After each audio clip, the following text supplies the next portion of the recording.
Olá, meus amigos, sejam muito bem-vindos ao canal A Resposta Está na Estrela. Estamos nos capítulos 16º e 17º do audiolivro Como Vivem os Espíritos, por Antônio Fernandes Rodrigues, edição atualizada por Tânia Fernandes de Carvalho, um guia surpreendente sobre a vida após a morte. Capítulo 16. Identidade dos Espíritos. Conforme consta em O Livro dos Médiuns, capítulo 24, a questão da identidade dos espíritos que se comunicam nas denominadas sessões práticas de espiritismo é uma das mais difíceis de provar, porque não podemos exigir deles a cédula de identidade. Nem mesmo um vidente pode ter certeza de que o espírito comunicante é aquele que se apresenta com os caracteres fisionômicos conhecidos pelo vidente, pois o espírito, manipulando os fluidos perispiríticos, pode modificá-los conforme seus desejos, embora tais condições sejam transitórias. Assim sendo, o que interessa para o dirigente dos trabalhos é o conteúdo da mensagem transmitida, seja por via psicofônica ou psicográfica.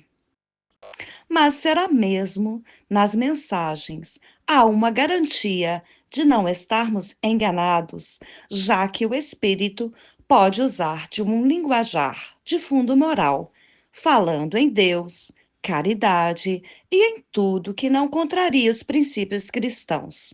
E, no entanto, tratar-se de um fascinador que esteja nos preparando para uma cilada? Kardec nos ensina que um espírito inferior, embora seja instruído, nunca poderá nos enganar todo o tempo, porquanto, mais cedo ou mais tarde, ele se denunciará, caindo em alguma falha, porque a encenação nunca é a realidade e, portanto, não poderá ser interpretada todo o tempo sem nenhum erro, por pequeno que seja. O importante é que o dirigente analise as mensagens com todo rigor e, toda vez que houver qualquer dúvida, questione o comunicante. Se for um mistificador, ele não suportará o exame e se denunciará, irritando-se. Quais são as características de uma mensagem proveniente de um espírito superior? Em tese, são as seguintes: não profetizar acontecimentos com data determinada, não dizer futilidades, ser sucinto e objetivo, tratar principalmente de assuntos instrutivos, não se apresentar com nomes bizarros ou de alguma celebridade, jamais utilizar vocabulário agressivo ou obsceno. Um espírito superior, em vez de ficar contrariado, incentiva os dirigentes a fazer perguntas e a expor suas dúvidas a respeito do que está sendo tratado. Eis aqui algumas das observações relacionadas por Kardec nas 19 páginas do capítulo mencionado e que nos dão orientações seguras para não sermos enganados pelos mistificadores, principalmente aquela de que devemos estar sempre alertas e analisar com rigor todas as comunicações, mesmo que sejam dos guias protetores. Os nomes veneráveis que possam ser usados também são motivos para ficarmos atentos, para não cairmos nas possíveis armadilhas, pois os espíritos superiores não se preocupam com os nomes que tiveram na Terra e quase sempre preferem conservar-se anônimos utilizando pseudônimos como um espírito amigo, um protetor, etc. Vemos por essas orientações da obra básica que o importante são os ensinos transmitidos e não o nome do autor. Vejamos ainda outro assunto correlato. É sobre a idade física dos desencarnados. Uma das questões não muito comentadas no meio espírita é a idade dos espíritos, quanto ao que eles representam fisicamente. O que acontece com uma criança ao desencarnar? Essas dúvidas existem igualmente quanto à velhice. Será que um velho ficará sempre como ancião ou remoçará para ter uma melhor apresentação física? A literatura espírita nos fala a respeito, dizendo-nos que o corpo perispiritual é modificado conforme a vontade do espírito, pois se trata de um corpo fluídico, portanto, passível de modificações. Mas tais alterações dependem das condições evolutivas do espírito, pois uma pessoa ignorante e sem orientação de seus superiores, por falta de mérito, desconhecerá a possibilidade de se libertar das aparências físicas desagradáveis que ainda possui. Geralmente, a meia-idade é a mais procurada, embora existam espíritos elevados que prefiram apresentar-se como velhos, mas ainda vigorosos, lúcidos, imponentes, que impressionam pela aparência patriarcal. Outros preferem fixar-se na aparência física que possuíam na encarnação em que mais alegria tiveram. Entretanto, nada é fixo neste campo, pois o espírito poderá apresentar-se em outras ocasiões com fisionomia diferente. Emmanuel identifica-se mais comumente como Públio Lentulus, mas também se mostra como Padre Manuel da Nóbrega, ou Padre Damiano, ou ainda como Nestório. É possível que ele tenha outro aspecto fisionômico no plano espiritual, muito mais formoso, pois o espírito, quanto mais evolui, mais belo será, em virtude da própria condição que atingiu. André Luiz fala-nos de uma senhora que, ao se tornar visível a um obsessor, este se ajoelha diante dela, julgando estar na presença da mãe de Jesus. Tal a beleza angelical que sua fisionomia denotava. O mesmo André Luiz nos fala também em seu livro E a Vida Continua, que um senhor se tornou mais jovem, enquanto sua companheira envelheceu, a fim de se tornarem de mesma idade física, evitando assim a desigualdade indesejável no caso de espíritos afins que desejam viver em comum. Temos no livro A Nova Revelação, de Arthur Conan Doyle, a informação de que a maioria dos espíritos procura exibir-se com uma aparência de idade mediana, desde que possuam essas possibilidades, porquanto essa aparência não é tão jovem que representa imaturidade, nem tão velha que signifique senilidade. É a idade do equilíbrio e da responsabilidade. Quanto às crianças, elas vão amadurecendo normalmente, com exceção dos espíritos mais evoluídos, que podem alterar sua condição física no momento que quiserem, porquanto se emancipam rapidamente de todos os problemas materiais, embora esses casos sejam raros, porque um espírito elevado não reencarna para ficar poucos anos na carne. Em síntese, portanto, os corpos perispirituais são modificáveis ao bel prazer dos espíritos, desde que eles possuam essas condições e entendimento. Caso contrário, vão apresentar-se como eram na última encarnação, com suas idades e suas deficiências físicas, até que possam libertar-se desses problemas e exibir-se na idade ideal, adquirindo cada vez mais aquelas condições deslumbrantes que caracterizam os espíritos superiores. Quanto à beleza e à respeitabilidade impossíveis de descrever. O vocabulário das criaturas encarnadas é pobre para falar das coisas dos planos superiores. Capítulo 17. Sexo, amor e casamento na vida espiritual. Lacínia e eu fundaremos aqui, dentro em breve, nossa casinha de felicidade, crendo que voltaremos à Terra precisamente daqui a uns 30 anos. Relato de André Luiz. O desencarne não altera o nosso modo de proceder.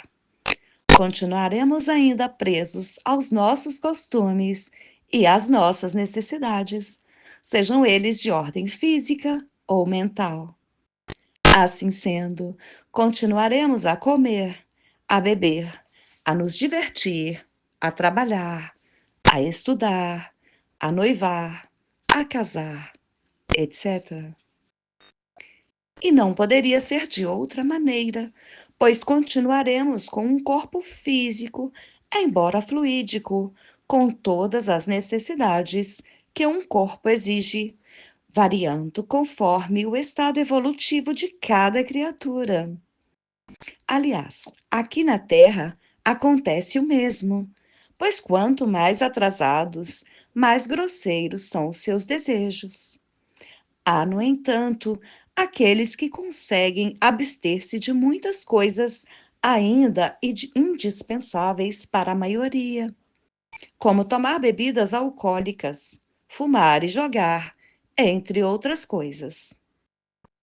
No filme Irmão Sol, Irmão Lua, São Francisco de Assis, vendo que um de seus discípulos não conseguiria manter-se casto, autorizou-o a casar-se, dizendo-lhe que era melhor casar-se do que viver abrasado pelos desejos sexuais. Então, no plano espiritual acontece o mesmo, mas em escala menor, dadas as condições da população espiritual que não está presa aos preconceitos da sociedade terrena. Dessa maneira, lá também há namoro, casamento e relações sexuais, sem compromissos matrimoniais. Embora não exista procriação, que só ocorre entre os encarnados. E isso não só é admitido pelos espíritas, como também pelas filosofias esoteristas, quando falam inclusive sobre os íncubos e súcubos, espíritos masculinos e femininos, respectivamente, que mantêm relações sexuais com os encarnados. E isso não é ficção, mas uma verdade comprovada. Essas entidades, de acordo com algumas religiões, são espíritos inferiores, conforme a doutrina espírita. André Luiz também fala sobre esse assunto no livro E a Vida Continua. As relações sexuais entre os espíritos inferiores são comprovadas, porque a maioria dos encarnados já teve essa experiência durante o sono. E se a união sexual ocorreu durante o sono, é natural que tenha sido com uma pessoa que também estava em desdobramento pelo sono, ou então com algum desencarnado. Aliás, As tentações nesse campo são um problema seríssimo, mesmo para aqueles que saem em desdobramento consciente, conforme nos alerta Valdo Vieira em seu livro Projeções da Consciência. Ranieri, em seu livro O Sexo Além da Morte, também trata esse tema. Quanto ao noivado, André Luiz ensina que nos planos espirituais, mais precisamente na cidade espiritual Nosso Lar, ele é muito mais belo, pois naquela cidade, em se tratando de criaturas mais espiritualizadas, elas estão presas às convenções sociais de qualquer natureza, porquanto lá, realmente o que une as pessoas é o amor, sem qualquer interesse de ordem material. O amor nas esferas espirituais mais elevadas é algo sublime, que está acima dos desejos sexuais, pois os pares se atraem por algo indefinível, que poderíamos denominar amor, na falta de outro termo, que é o alimento das almas. Por isso, as pessoas que vivem sozinhas são tristes e propensas ao suicídio, porque lhes falta o que é mais importante para o ser humano: o amor. Essas separações se dão, seja por expiações ou provas, até que um dia haja a esperada união. Sem o amor, não teríamos existência, segundo André Luiz. E esse alimento, que não é do corpo, mas sim do espírito, também se encontram nas espécies inferiores, inclusive nos vermes. E sendo do espírito, não do corpo, não é estranho que os espíritos se amem e se unam, embora disponham apenas do corpo perispiritual para atuarem no plano físico, bastante sutil se comparado com o corpo carnal. Quando falamos em união entre espíritos superiores, devemos entender que se trata de atração de um espírito para outro, como se fosse um imã, e não como vulgarmente se entende. Allan Kardec diz que os espíritos não têm sexo, podendo reencarnar como homem ou mulher, em conformidade com as necessidades de aprendizado.